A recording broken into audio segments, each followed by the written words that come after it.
हमीरपुर संसदीय क्षेत्र के बिलासपुर जिला को रवाना होने से पहले केंद्रीय मंत्री अनुराग ठाकुर ने कांग्रेस पार्टी के नेता राहुल गांधी और समाजवादी नेता अखिलेश यादव के बयानों पर पलटवार किया है।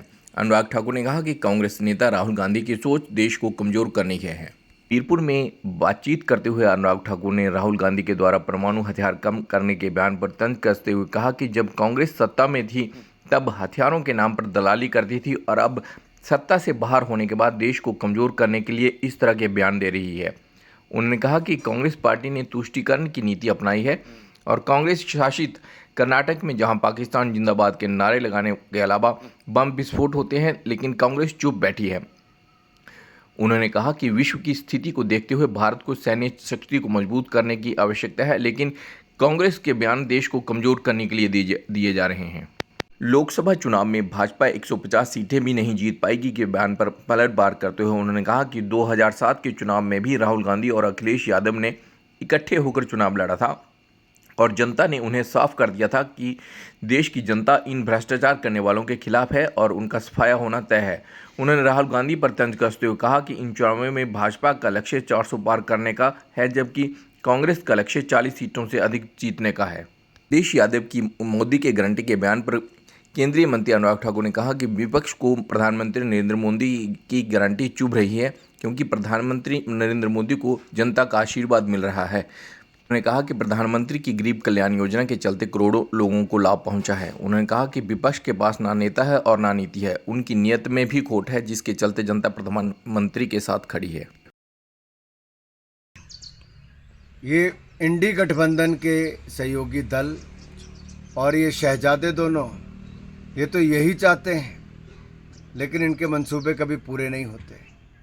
ये पहले भी इकट्ठे आए थे 7 साल पहले, जनता ने इनको साफ कर दिया था और इस बार फिर इन भ्रष्टाचारियों के गठबंधन की सफाई होगी। लोगों ने मन पक्का बना लिया है। और राहुल जी को मैं इतना कहना चाहता हूँ, ना 2014 में ना 2019 में आपको जनता ने जिताया। इस बार भी कांग्रेस की लड़ाई केवल 40 पार करने की है और भाजपा को जनता पूर्ण बहुमत और 400 पार करने का आशीर्वाद देगी। जानी जाती है हथियारों की दलाली खाने के लिए। जीप घोटाला, बोफोर्स घोटाला, अगस्ता वेस्टलैंड घोटाला, सबमरीन घोटाला, घोटाले पे घोटाला। और अब जब सत्ता में नहीं है तो देश को कमज़ोर करने के लिए इस तरह की सोच कि परमाणु हथियार ख़त्म कर दें।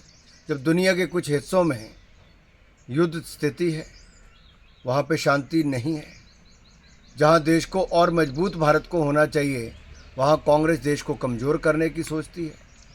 अरे एक तरफ आप टुकड़े टुकड़े गैंग के साथ हाथ मिला लेते हो, दूसरी तरफ भारत के टुकड़े टुकड़े करने के लिए बयान देते हो, कभी उत्तर कभी दक्षिण। और जब आपके राज्य में जहाँ कांग्रेस की सरकार है, पाकिस्तान जिंदाबाद के नारे उस विधानसभा कॉम्प्लेक्स में लगते हैं जहां कांग्रेस का राज्यसभा सांसद चुनकर आता है, तो कांग्रेस चुप रहती है। बम विस्फोट कर्नाटक में होते हैं और आप उस पर भी मूक दर्शक बन के रहते हैं। और यही नहीं, अब दिन दिहाड़े एक बेटी का गला रेत दिया जाता है और अब तुष्टीकरण की राजनीति के चलते उस पर भी चुप रहते हैं। आखिरकार कांग्रेस तुष्टीकरण की राजनीति कितनी करेगी? देश को कमज़ोर करके विदेशी ताकतों का कितना सहयोग लेगी?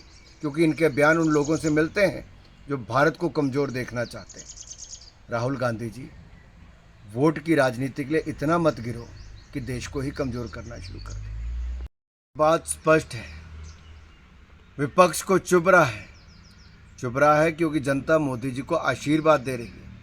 जिस तरह से मोदी जी ने 10 सालों में भारत को भ्रष्टाचार मुक्त शासन दिया, गरीब कल्याण करके 25 करोड़ लोगों को गरीबी रेखा से बाहर निकाला, लोगों को मकान, शौचालय, दवाई, अनाज, बिजली से लेकर अन्य सुविधाएं दी, जो कांग्रेस 60 साल में नहीं कर पाई, मोदी जी ने 10 साल में किया।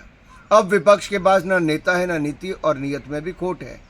उनके अपने किए गए वायदे वहाँ पर मुकर गए, उनके वायदे फेल हो गए, लेकिन मोदी की गारंटी पूरा होने की भी गारंटी है। इसलिए लोग मोदी के साथ खड़े हैं।